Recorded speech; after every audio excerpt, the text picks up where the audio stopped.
먼저 공사 마감에 대한 그런 불만족에 대한 부분이 있겠고, 또 금액을 사기당하는 경우, 뭐 돈을 들고 업체가 튀어버린다든지 여러 가지 문제가 있을 수 있겠죠. 근데 이제 공사 마감에 대한 그런 사기라고 불만족에 대한 그런 경우에는 이제 그 공사 업체가 공사를 했던 그런 상가나 이제 아파트 그런 포트폴리오를 볼 수 있다면 한번 보시는 것이 좋습니다. 거기에서 어떤 전체적인 퀄리티를 보는 것도 중요하지만, 또 거기서 마감, 실리콘 마감 등이나 여러 가지 그런 마감들이 어떻게 이루어져 있는지도 볼 수 있거든요. 근데 그런 부분들도 면밀히 살펴보시면 도움이 되실 수 있을 것 같습니다. 공사 금액을 갖고 이제 장난을 치는 그런 업체 같은 경우는요, 사실 그래요. 정말 작정하고 사기치려고 하는 업체는 피할 수 없습니다. 하지만 그 피해를 최소화하는 것이 중요하겠죠. 그 피해를 최소화하기 위해서는 먼저 계약서를 쓰시고, 또 계약서를 쓴 그 금액을 보내실 때 계약금, 착수금, 중도금, 잔금 이런 식으로 비율을 나누셔서, 또 그 납입 일자를 업체와 업주분께서 상호 협의를 하셔서 그렇게 진행을 하시는 경우가 중요하겠고요. 또한 공사가 시작되고 공사가 끝날 때까지 간간히 그 현장을 찾아가 보셔가지고 그 현장이 공사가 잘 되고 있는지, 혹시 중간에 중단되어 있는 상황이 없는지, 그런 것들을 파악하시는 것이 중요합니다. 혹여 거리가 멀어서 현장을 자주 방문하시기 어려운 경우에는 업체분께 잘 말씀하셔서 이제 현장 마감 사진을 조금씩 보내달라고 말씀하시면 충분히 보내주시면서 그렇게 진행하실 수 있으세요. 그런 부분들을 통해서 이제 사기를 당하는 그런 경우의 수를 많이 줄여나가시는 것이 좋고, 계약서를 보실 때에는 그냥 친필 사인 같은 볼펜으로 쓰는 사인으로 하지 마시고 꼭 도장을 준비하셔서 이제 계약서와 견적서 둘 다 겹치도록 서로 도장을 찍는 것이 좋습니다. 그렇게 해서 이제 법적인 증빙 자료를 남길 수 있도록 하는 것이 중요해요. 공사 금액을 업체에게 전달을 할 때에는 현금으로 전달하지 마시고, 그 현금이 아닌 계좌이체나 여러 가지 문서가 될 수 있는 그런 자료를 남기시는 것이 정말 나중에 큰 문제가 생기셨을 때 법적 자료로 사용하실 수 있습니다. 인테리어 절차에 대해서 좀 간략하게 말씀을 드리자면, 먼저 이제 우리 공사 금액에는 계약금과 착수금, 중도금, 잔금이 있죠. 그러면 먼저 계약금을 지불하시기 전에 인테리어 업체에 먼저 의뢰를 하실 때에 이제 인테리어 업체에서는 실측을 가자고 제안을 할 거예요.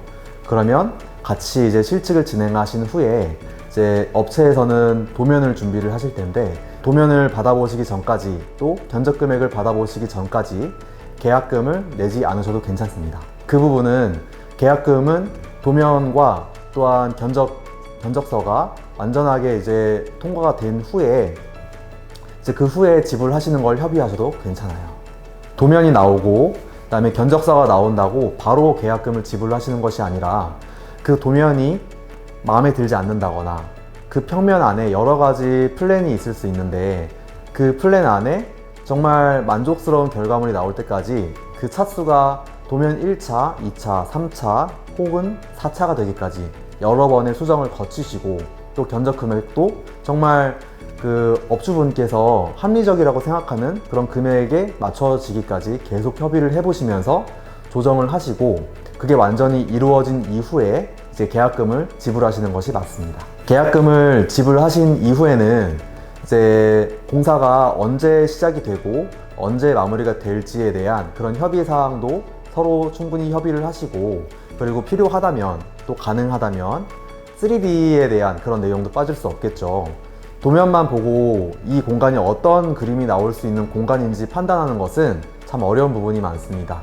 그래서 요즘에는 정말 간단한 3D 프로그램을 이용한 그런 시연을 볼 수 있는지에 대해서 이제 업체에게 문의를 해보시고, 그런 시안을 받을 수 있는 이제 그런 곳을 또 이제 만나시는 것이 좋겠죠. 공사를 시작하기 전에 시안이 나왔다면 그 시안을 보고 착공부터, 착공이면은 이제 착수금이 들어가는 시기이고, 그 착수금이 나오는 순간부터 잔금에 이르기까지, 공사 마감에 이르기까지 이제 그때까지가 공사의 시작과 끝이라고 할 수 있습니다. 계약서에 꼭 들어가야 할 내용 중에 하나는 공사 불이행 불이행에 대한 그런 조항이 누락된 것은 없는지, 불이행이라고 한다면 정말 공사를 시작부터 끝까지 잘 완수를 해나가는 것을 이행하지 않는다는 것을 의미해요. 그런 내용이 인위적으로 이렇게 빠져 있거나 한다면은 그런 사기에 대한 위험이 있을 수 있기 때문에 그런 부분들을 면밀히 꼭 살펴보셔야 하고, 사실 계약서 같은 경우에는 정말 업체마다 내용도 상이하고 법적으로 이렇게 계약서는 작성이 돼야 합니다라는 것들이 명시되어 있지 않아요.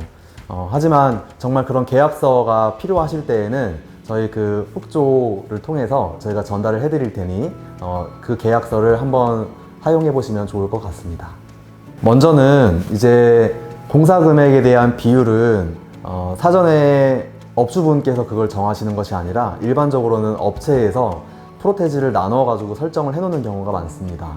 어떤 업체의 경우에는 그냥 공사 시작하면 50%, 잔금 50% 이런 식으로 설정을 하시는 데도 있지만, 저희 같은 경우에는 계약금 10% 그리고 중도금과 착수금은 이제 업주분과 상의를 합니다. 그래서 30%, 40%, 20%, 그러니까 착수금이 30%, 중도금이 40%, 잔금이 20% 이런 식으로 설정을 하거나, 아니면 착수금이 40%, 중도금이 40%, 나머지 잔금은 10% 이런 식으로 설정을 하는 경우도 있습니다. 공사 시작을 했을 때 50%를 지불을 하고 그 다음에 잔금 50%를 지불을 한다고 했을 때, 어떤 업체의 얘가 이제 50%의 금액을 받고 처음에 철거 조금 하는 것 같더니 잠수를 타버리고, 그렇게 될 경우에는 정말 거의 경우에 따라서는 1,000만 원 이상의 많은 액수가 그대로 증발이 되어버리는 그런 상황도 있을 수가 있어요. 계약금부터 착수금, 중도금, 잔금에 이르기까지 짧은 기간과 적은 금액이더라도 그걸 세세하게 나누게 되면 이제 그 안에서 정말 업체가 돈을 들고 도망가 버리는 그런 사단을 막을 수 있겠죠.